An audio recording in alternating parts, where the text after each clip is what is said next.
Saatnya kita bicara jujur tanpa tekanan dan membahas berbagai misteri. Tentu saja bukan soal hantu di kuburan, tapi hantu kebenaran yang masih bergentayangan di ruang kekuasaan. Hari ini kita masuk ke sebuah babak yang sering luput disebut. Orang-orang lebih kenal Malari atau 15 Januari 1974, hari di mana Jakarta terbakar oleh amarah mahasiswa, rakyat kecil, dan api ban mobil Jepang. Tapi sebelum Januari, ada Oktober. Dan Oktober bukan sekedar bulan yang katanya penuh hujan, tapi fase pemanasan menuju tragedi. Ada yang menyebutnya Malari Jilid 2, sebuah prolog kelam yang akhirnya disensor habis-habisan. Awal 1970-an, Orde Baru baru saja naik takhta. Janjinya bersih dari korupsi, kolusi, dan nepotisme. Kedengarannya manis, kayak iklan susu kental manis yang isinya banyak pemanis. Modal asing masuk deras. Jepang jadi investor nomor wahid. Mobil, motor, pabrik, semua nyelonong masuk. Sementara rakyat hanya dapat sisa kerak nasi. Mahasiswa yang katanya agent of change melihat sebuah ini dan mulai gerah. Maka Oktober jadi bulan api. Demonstrasi mahasiswa pecah. Mereka menuntut menghentikan korupsi pejabat, membatasi dominasi modal asing, serta kembalikan kedaulatan ekonomi ke rakyat, bukan ke konglomerat. Tapi pemerintah Orde Baru sudah belajar ilmu baru. Jika kritik tidak bisa dibantah, maka hancurkan sumber suaranya. Di jalan-jalan, terutama sekitar kampus UI Salemba dan ITB Bandung, mahasiswa berorasi. Spanduk bertuliskan tolak asing lawan korupsi berkibar. Tapi aparat tidak pakai telinga mereka, hanya pakai pentungan. Setiap kalimat kritis dibalas popor senjata, setiap mimpi idealis dibalas gas air mata.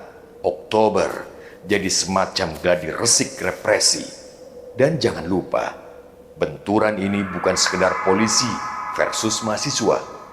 Ada operasi yang lebih gelap, intelijen, provokasi, penyusupan, pengaburan fakta. Mahasiswa yang teriak lawan modal asing difitnah komunis. Yang bicara soal rakyat dituduh antek barat. Intinya, bikin masyarakat bingung biar kritik kehilangan arah.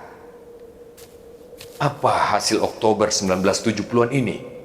Ratusan mahasiswa ditangkap, organisasi intrakampus mulai diawasi ketat, dan pers dipaksa diam.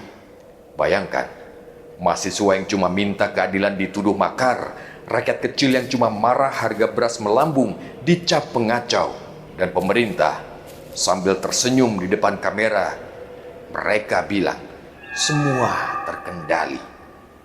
Padahal yang terkendali cuma mulut rakyat, bukan kerakusan pejabat.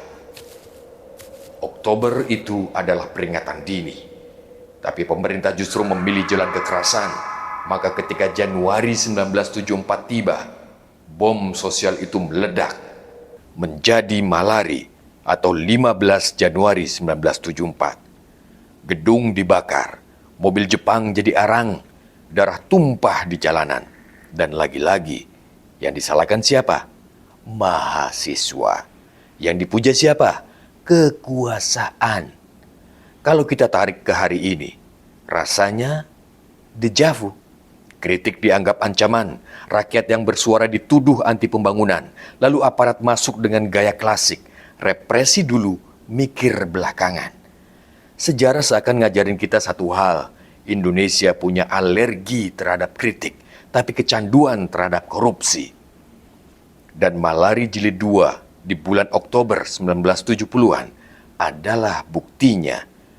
Bukan sekedar catatan pinggir, tapi semacam trailer gelap dari film horor politik Indonesia.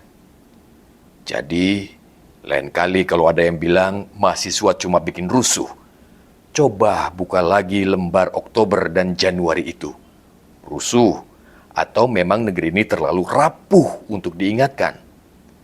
Karena di republik ini, Yang lebih berbahaya daripada demonstrasi adalah pemimpin yang pura-pura tuli.